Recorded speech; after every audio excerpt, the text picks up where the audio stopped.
This channel does not promote any violent, harmful, or illegal activities. All content provided by this channel is meant for an educational purpose only. নেপালের ওলি government এই মুহূর্তে যে অবস্থায় দাঁড়িয়ে আছে এবং যে ধরনের প্রোটেস্টার্স, মানে এটা তো জেনজি প্রোটেস্টার্সরা একেবারে নেমে এসছে রাজপথে এবং কাঠমান্ডু থেকে শুরু করে সমস্ত জায়গায় জেনজিরা তারা আন্দোলনে নেমেছে।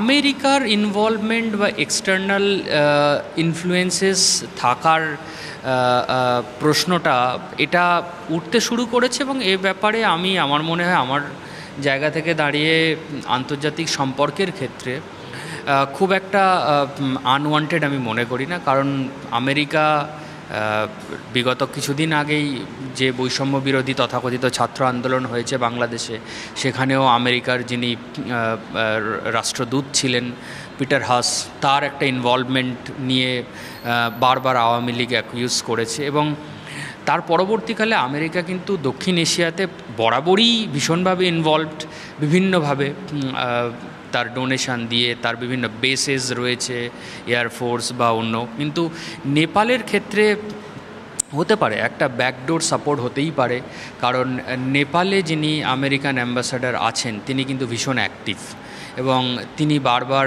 কিছুদিন আগেও তার স্টেটমেন্ট এসছে এবং তিনি বারবারই তার মধ্যে একটা প্রবণতা দেখা যায় ইন্টারনাল যে ইস্যুস রয়েছে নেপালে সেখানে মেডেল করার।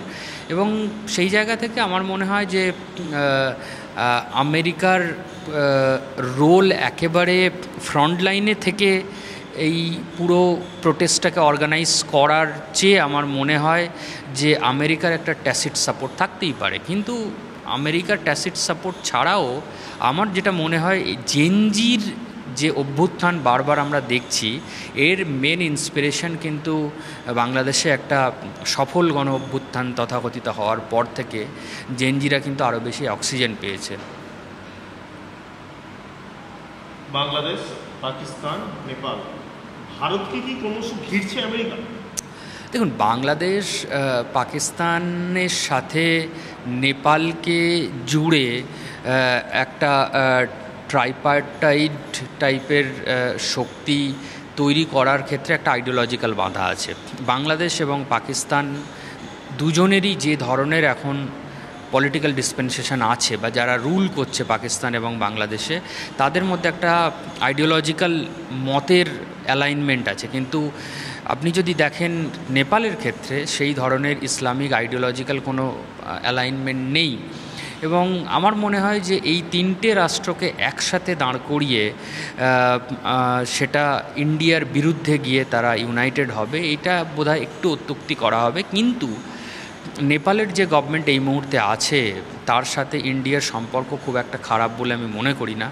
তবে বেশ কিছুদিন ধরে যে প্রতিবেশী রাষ্ট্রগুলোতে, বিশেষত ইমিডিয়েট নেবারহুডে ইন্ডিয়ার কিন্তু প্রভাব প্রতিপত্তি অনেকটা কমেছে, সেটা বলাই বাহুল্য। এবং তার পিছনে কিন্তু ইন্ডিয়ার বিদেশ নীতির একেবারে ব্যর্থতাকে আমি দায়ী মনে করি।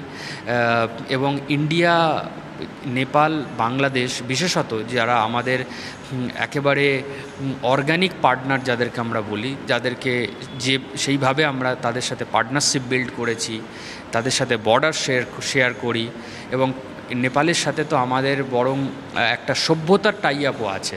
তাই আমার মনে হয় না যে এই নেপালকে সঙ্গে নিয়ে ঘেরার ব্যাপারটা ইন্ডিয়ার ক্ষেত্রে একটা জিওপলিটিক্যাল মাথা ব্যথার কারণ হয়ে দাঁড়াতে পারে।